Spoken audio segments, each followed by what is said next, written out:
Up next, it's our InSight interview program here on Vision Resources Audio Services.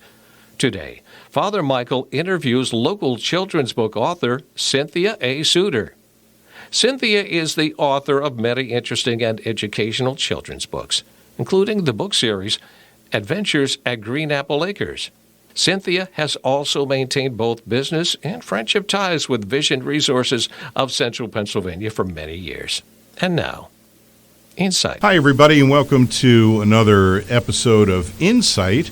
InSight is a series of interview programs here at Vision Resources Audio Services, where we have the great pleasure of interviewing some wonderful folks in the community. And today we have a very special interview that I've been looking forward to for a while. Our guest is Cynthia Sudor. Cynthia is a well-known author in not only the central PA area, but her reach goes far beyond just Pennsylvania. But we're going to get into all that today. So, Cynthia, welcome to Vision Resources. Thank you, Father Michael. So great to be here. So, Cynthia, I have to ask you this question. I've been thinking about this for a number of days now. Steve and I, and we have Steve Long, who's our producer with us as always. Steve and I are voracious readers. Wonderful. We just love to read. Wonderful. He's got tons of books in his home and my home, too. Of course, for my church work, I have to read certain things, but then I love to read for pleasure as well. Steve is an excellent writer. I see things that he's written. I like to pride myself on my writing ability, but I would say that neither one of us would consider ourselves to be authors. So the question I'm leading up to, which is taking me too long to get to, so get to the question, Scalzi. The question is reading. I encourage young people to read anything you get your hands on. I don't care if it's a book, I prefer books, but even if they're reading from a Kindle or online, whatever, but read. Tell me if reading is a prerequisite for being an author. No. Reading is so important because it transports us into worlds we can't imagine without reading. But writing is different, and every single author I've published has not understood that when you are an author and you want to get your message across, you have to write for the reader, not just for yourself. And that is my number one thing that I say to them, and their eyes get very large, and they say, but I don't know how to do that. Well, reading is very important. Writing is very important. But when you're an author, it's a whole different world in how you're communicating with the reader. So reading and being an author, I would say, in my opinion, are two very, very different things. Well, you have a publishing company. Yes. So through the years, how many writers, how many authors have come through your doors? Well, the ones that I've accepted, I think I have 6 or 7 authors that I've published, and they are top quality books. They use my publishing team. I'm the center as the publisher.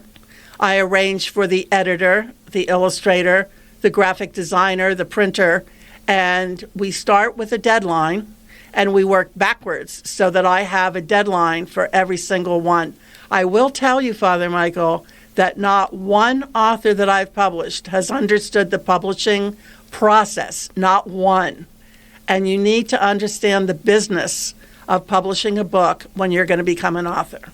Isn't that interesting? So people don't just come in and hand you a manuscript and you look it over and make editing changes or whatever and then publish somebody. They're really getting a good feel for the industry, aren't they?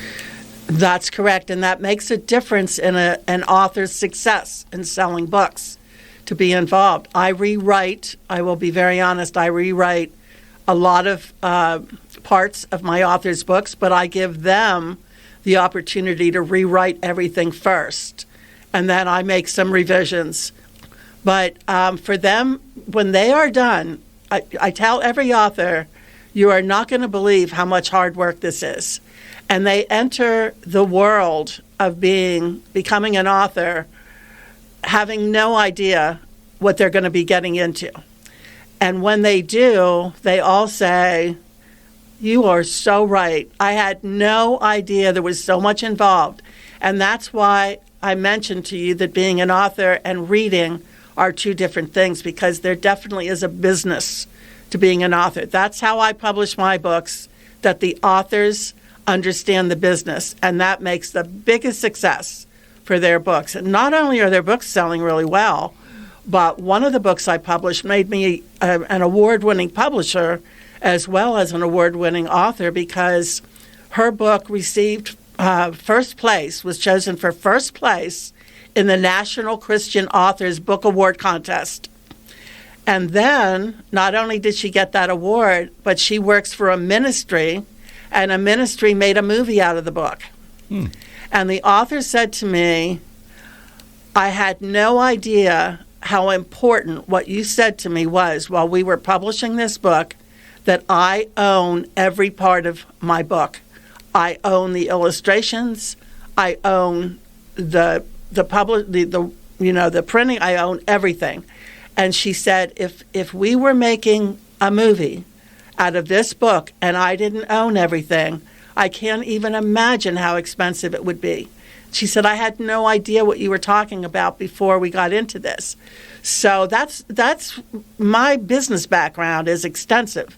So being a publisher right now and bringing all the business and marketing experience I've had over my entire lifetime makes for a much better product for all of my authors. And all of their books are selling very well.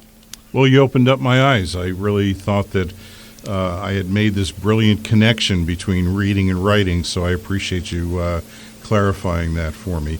If you're just tuning in, you are enjoying an interview with award-winning author Cynthia Sudor, who is the publisher of Kerrison Publishing, located here in Pennsylvania.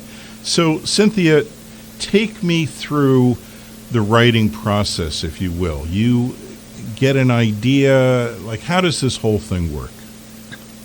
Well, the first thing that happens is, for myself, of course, I am the publisher and the author, so it's a whole different process. But for an author coming to me, they give me a manuscript. And I will tell you that no manuscript that has come to me was ready to be published. It needed a lot of work. So I talked to the author, and I will also say, because I think because of your questions you would find this interesting, one author that I am not going to mention the name of, his book is wonderful and selling very well, but when he gave me his manuscript, it really needed so much work. So when I met with him, I said, you might as well go to Staples. And now I'm a very positive person, so I had a backup to this. Sure. Might as well go to Staples and just put a little, get it copied and put a little rib on it and sell it that way, because you don't have enough of an audience in your book. You need multiple target markets in order for your book to be successful.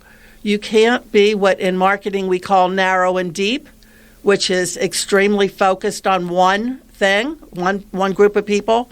So I totally revamped his book, totally revamped everything he was going to write, totally changed everything. And he jumped in like I have never seen another author jump in. And he nailed it.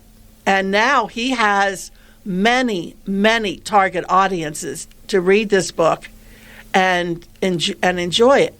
If you have only one target audience like he had, you might get 10 people that are interested in, your book, or 20 people. I mean, publishing a book is extremely expensive. You want to have multiple markets. By what I mean by target markets is different groups of people that are going to want to read your book. So for my books, Adventures at Green Apple Acres, I have animals on a farm that are overcoming challenges with the help of other animals. The parents and the grandparents are the ones that are going to be buying my book. So I had to make sure my book was appealing to them to buy in order for their children and grandchildren to read.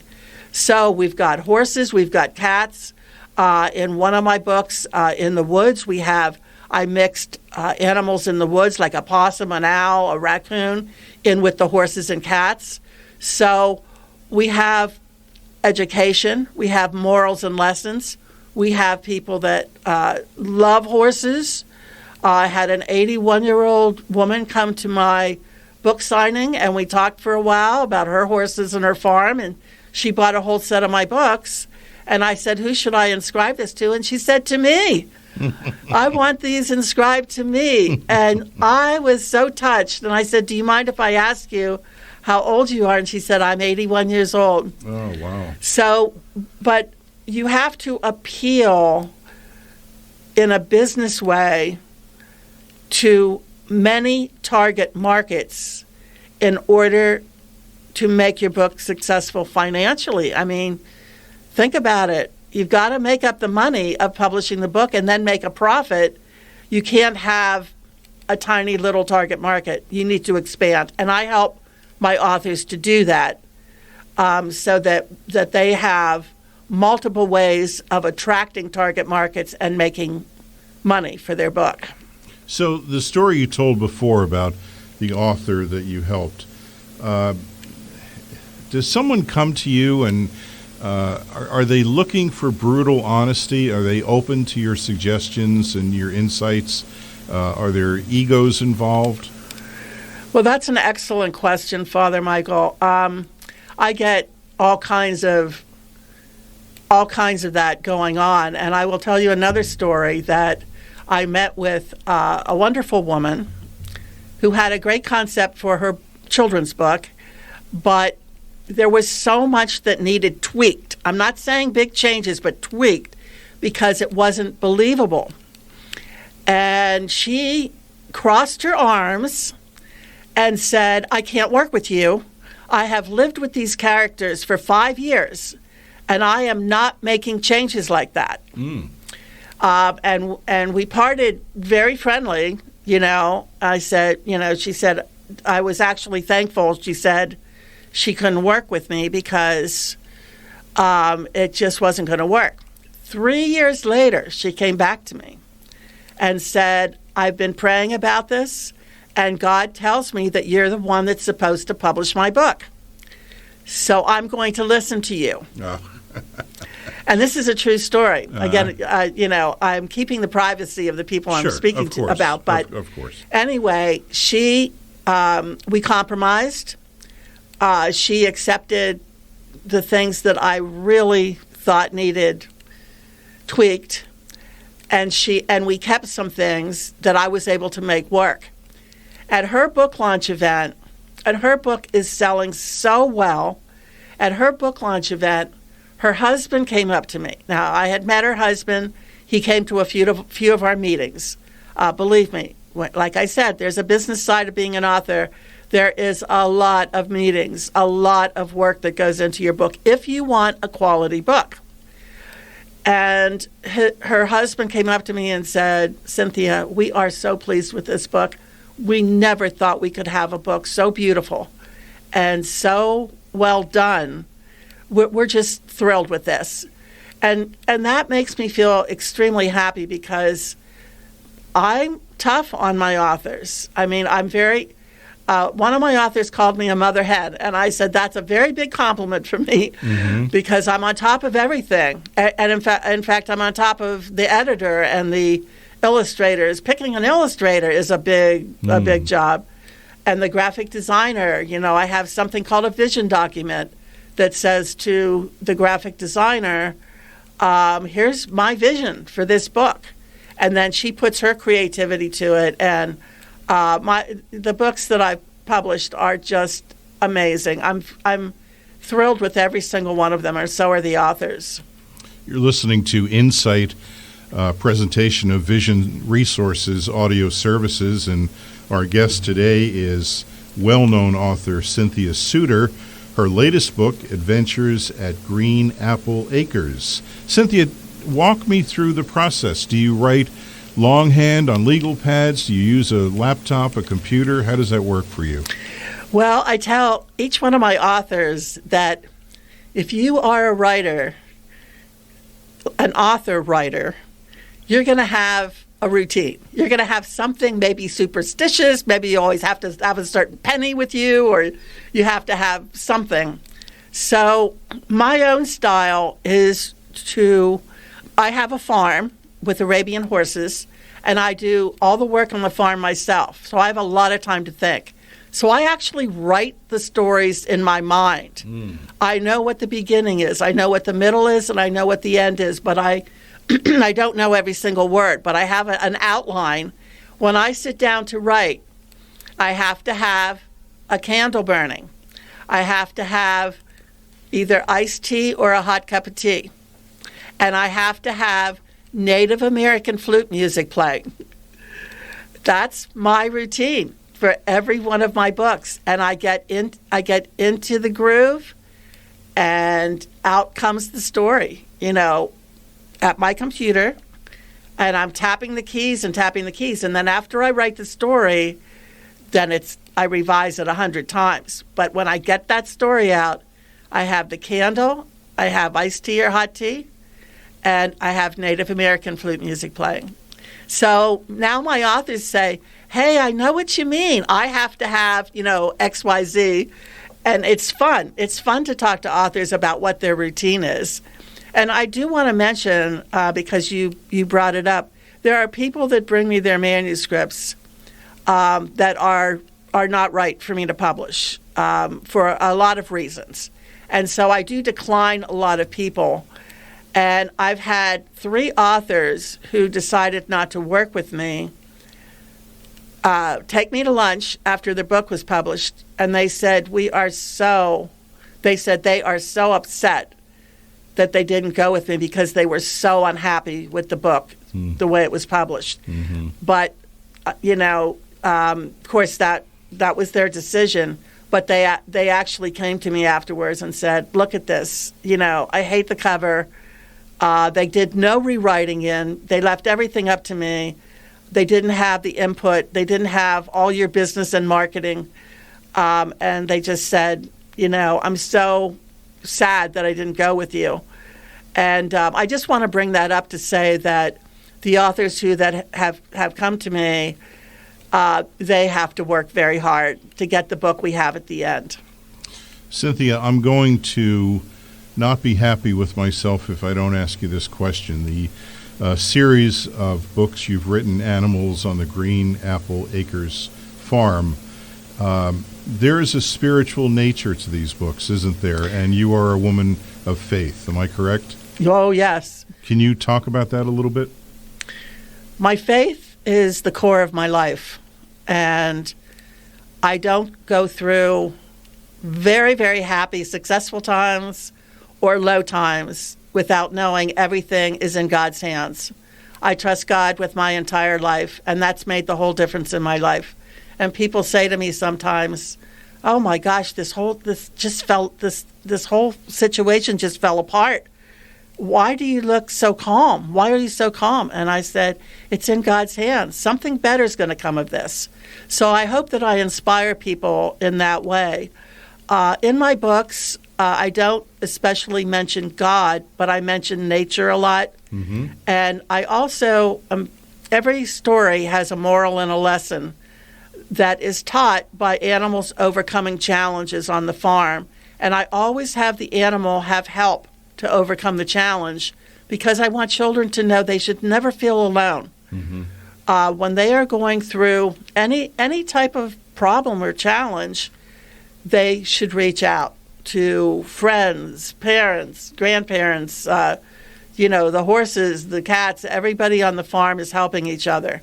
And then at the end, there is always a happy ending, but it's worked for. It's not a gift that's just handed to them. It's something they've come to realize through the challenge that they have overcome. And I love the stories, and I get letters, I get notes from children, from parents, from grandparents, from teachers, and I get drawings. I get drawings from them too. So in my last book, which will be book 9, I just published book 7. In book 9, I'm going to publish a whole section in the book of drawings and letters and people who have come to the farm with my horses and cats and kittens, and that will be my farewell to the series. Oh, okay. So book 9, okay. Book 9 will be the end. So you answered a question I was just about to ask you, so you and I are on the same wavelength. Children today, are they still reading, Cynthia? Do you find that they're still into books and reading stories such as yours that are so inspirational? Well, here's the way that I'll answer that. A reader is naturally interested in reading a lot of times.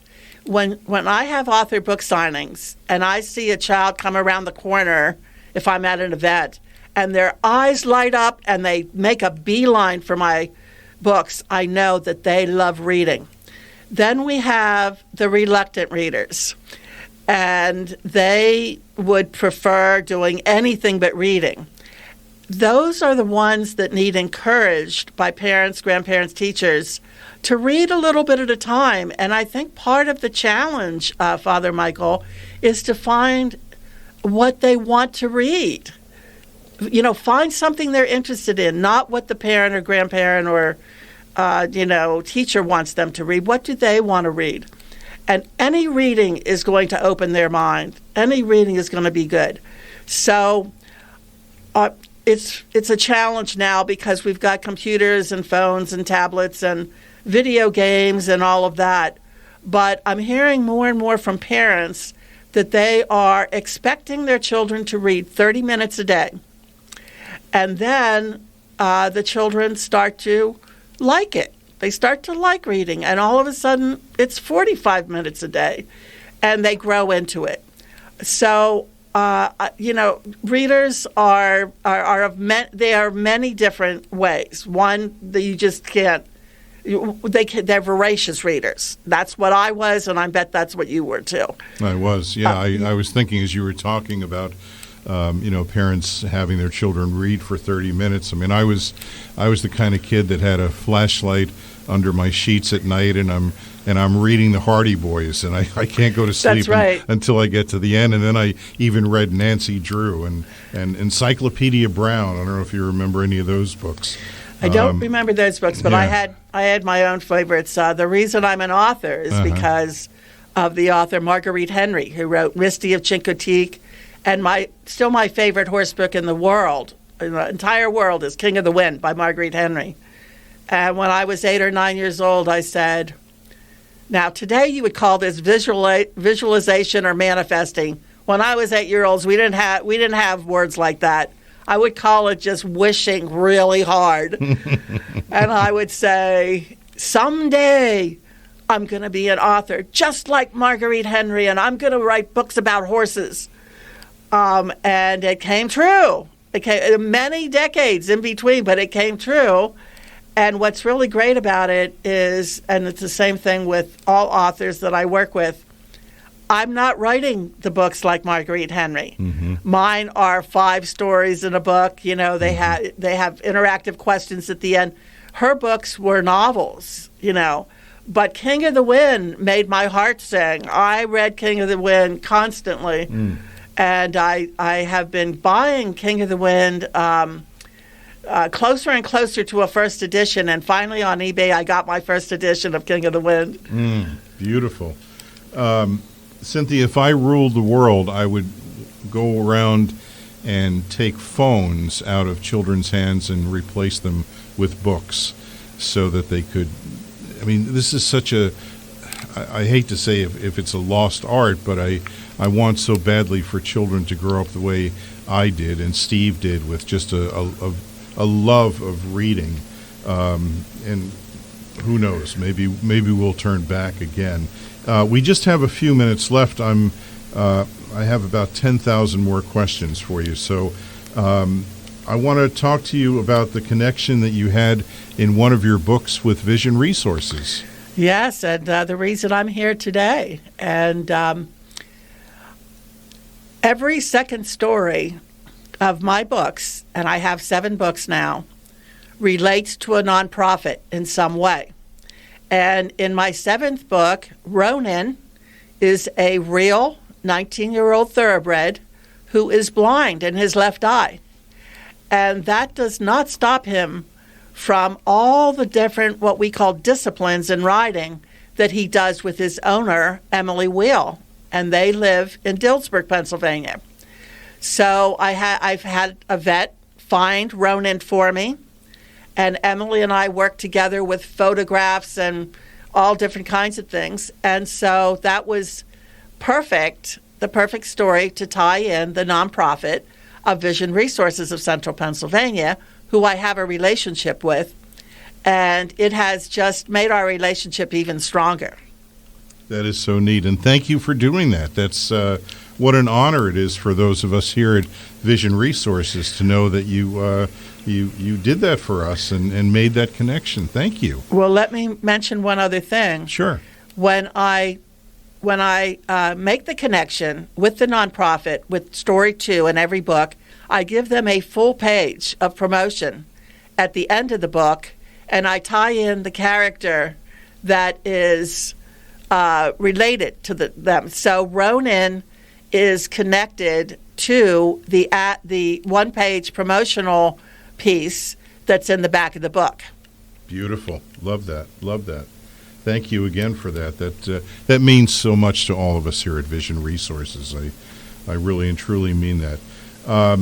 This has been so interesting, and you are delightful to talk to. And would you come back and talk to us again? I like I said, I still have so many questions I want to ask. Recently, Cynthia was at Vision Resources, actually at our facility, and had a very successful book signing for her book Adventures at Green Apple Acres. But Cynthia, we only have about a minute left.